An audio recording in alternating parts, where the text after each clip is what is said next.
تم اليوم توقيع اتفاقية تعاون وشراكة بين دار المصدر ومجلس أعمال تونس إفريقيا، وكان ذلك في ندوة صحفية تحت عنوان أفق الاستثمار وآليات غزو السوق الإفريقية.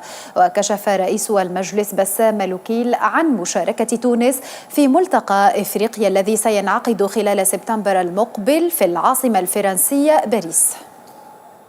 وهذه فرصة بالنسبة للمؤسسات التونسية اللي باش يكون عددها بين 25 و 30 مؤسسة من قطاعات سيتم اختيارها أنها تكون حاضرة وتعقد اتفاقيات واتصالات وعقود شراكة مع مؤسسات إفريقية وفرنسية. المرة هذايا مؤتمر استثماري مش يعطي فرصة للشركة التونسية أن تقدم خدماتها منتوجاتها وحتى المشاريع الاستثمارية لأكثر من 30 وجهة إفريقية. أفق التبادل التجاري بين تونس وروسيا وتشجيع المصدرين على تطوير التبادل التجاري مع روسيا كان من أبرز محاور الندوة الصحفية التي تم خلالها توقيع مذكرة تفاهم بين الشركة التونسية للملاحة ودار المصدر لبحث سبل تقديم جملة من المقترحات لتطوير هذا الخط البحري الجديد.